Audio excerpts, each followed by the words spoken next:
தமிழ்நாட்டின் பாரதிய ஜனதா கட்சியின் 13வது தலைவராக நயினார் நாகேந்திரன் போட்டியின்றி தேர்வு செய்யப்பட்டுள்ளார்.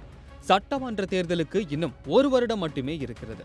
இந்த நேரத்தில் மாநில தலைவரை பாஜக மாற்றி அமைத்திருப்பது அரசியல் வட்டாரத்தில் பெரும் பரபரப்பை ஏற்படுத்தியுள்ளது.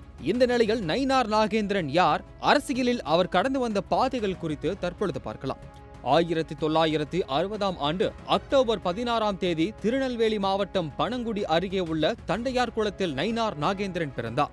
MA பிரிவில் முதுகலை பட்டம் பெற்றிருக்கும் நயினார் 1989ஆம் ஆண்டு தனது 29வது வயதில் அதிமுகவில் இணைந்து அரசியலில் கால் தடம் பதித்தார்.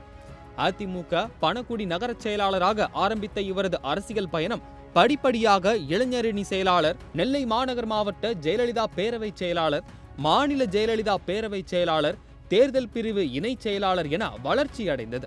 2001ஆம் ஆண்டு சட்டமன்ற தேர்தலில் நெல்லை தொகுதியில் போட்டியிட்டு வென்றார். திமுக வசம் இருந்த நெல்லை தொகுதியை தான் சந்தித்த முதல் தேர்தலிலேயே அதிமுக வசமாக்கினார் நயினார் நாகேந்திரன். இதில் மகிழ்ந்து போன முன்னாள் முதல்வர் ஜெயலலிதா அமைச்சர் பதவியை தூக்கி கொடுத்தார். மின்சாரம், போக்குவரத்து, தொழில்துறை என்ற அடுத்தடுத்து 3 துறைகளுக்கு நயினார் தூக்கி அடிக்கப்பட்டாலும் அமைச்சர் பதவி பறிபோகவில்லை. அடுத்து வந்த 2006ஆம் ஆண்டு சட்டமன்ற தேர்தலில் தோல்வியை தழுவினார் நயினார் நாகேந்திரன்.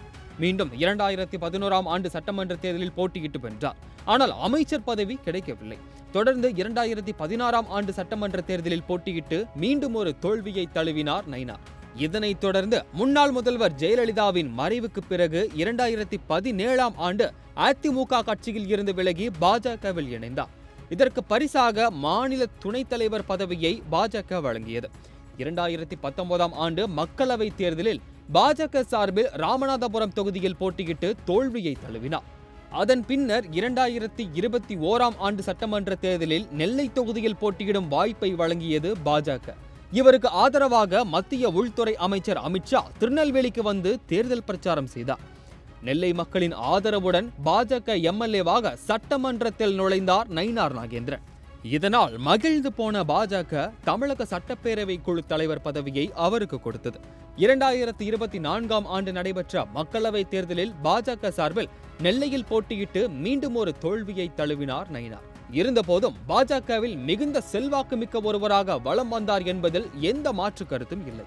இந்த நிலையில்தான் 2026ஆம் ஆண்டு சட்டமன்ற தேர்தலில் பாஜக அதிமுகவுடன் கூட்டணி வைக்க விரும்பியதன் காரணமாக அண்ணாமலையை மாநில தலைவர் பதவியை விட்டு நீக்கிவிட்டு தற்போது தமிழக பாஜக தலைவராக அனைவரது ஆதரவுடன் எந்த ஒரு எதிர்ப்புமின்றி ஒருமனதாக நயினார் நாகேந்திரன் தேர்வு செய்யப்பட்டிருக்கிறார். தமிழக பாஜக மாநில தலைவராக நயினார் நாகேந்திரனின் அடுத்த கட்ட அரசியல் அதிரடிகளை பொறுத்திருந்துதான் பார்க்க வேண்டும்.